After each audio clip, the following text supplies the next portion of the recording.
What is the biggest issue you see in modern dating today? Okay. I'm gonna speak for the ladies because that's what I do. I teach the ladies. So I think that the biggest thing is that women don't understand when a guy's just not into them. Yeah. What kind of situations like have you seen that make you feel like that is the biggest issue? I mean, half of whether it's a DM or a call or inside of my community, the number one thing is just like chasing after things that are not seeking you. Mm-hmm. And so most of the people that slide in my DMs are like, okay, so let me give you an example. I was dating this guy reached out to me for Valentine's. And he said he wanted to send me a gift, and I haven't heard from him. She's like, I sent him my address and I haven't heard from him. So then I was like, she's like, what should I do? Should I reach out and follow up? And I was like, Because it's really very simple. Like, right. A man who wants you, he wants you. He's going to put the effort. A man who doesn't want you, you're going to be confused. Right. That's the part. You're going to be confused. If you're confused, he's not into you. Yeah, he's not into you. So I have a question. Because I know a lot of women nowadays, like, because I've been one of these too, where you try to love a man into loving you, and it's just not possible. Like he's giving you all the signs of not being interested, or he's giving you the signs where he's not consistent, but you feel like the more love you give and the more that you show him that you're the right woman or the perfect woman for him, the less appreciated you are. Why do you feel like women do that? So I feel like,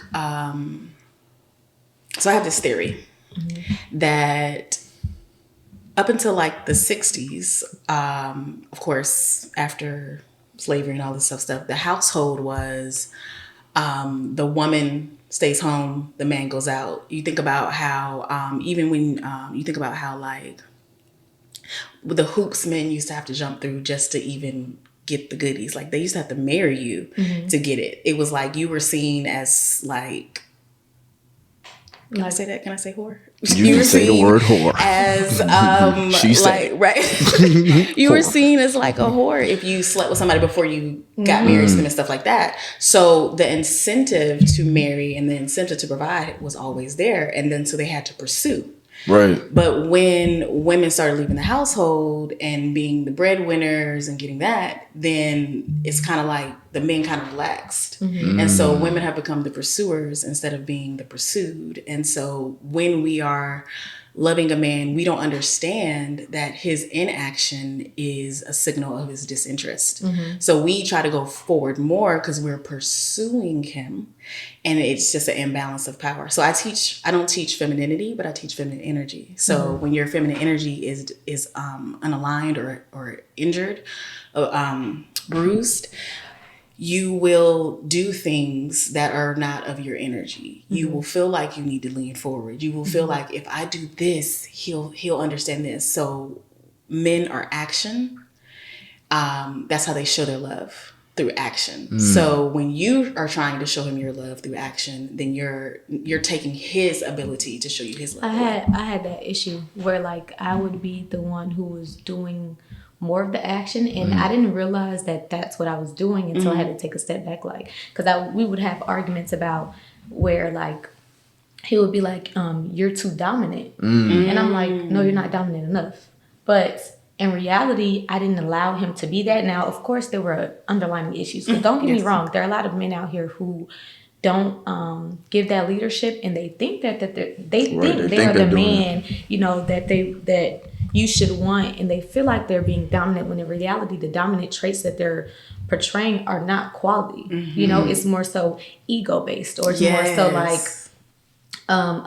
like just drive from what they are seeing other men do, but they don't realize like the dominance that you're putting out is not the dominance that you need to put out for your woman. So I feel like that was my problem, where like I didn't realize that I was being overly dominant. I couldn't allow him to be dominant because of the relationship that we built and things we went through. It didn't let me see him as that leader. That's what I was just about to say. Like a lot of times, so from the beginning of time, you think about men. Like men went out, they killed the meat, they hunted, and they did all of these things, and they came back and they gave it to you, and then you took it and you made it a meal, right? Give a woman how she makes it right. home. That's correct.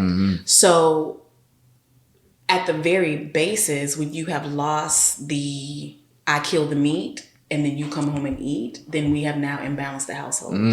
So that's what I was saying. So earlier we had a discussion about why my ex proposed to me and I didn't. I said no. He was looking for a wife and I was looking for a husband, but he wasn't a husband. So and to be honest, at the time, I don't even feel like I was a wife. I feel like I had to develop into being a wife. So I said that to say, a lot of times men are looking for this role, and they're just replicating what they see others do. There aren't very, it's not very vocal. That's why it's so important to understand what kind of friends he has. What are his friends saying to him? How do his friends influence him? You want to have that positive influence around him. Is he receptive to what his friends are saying? Because my ex wasn't receptive. His friends would be like, "You messing up."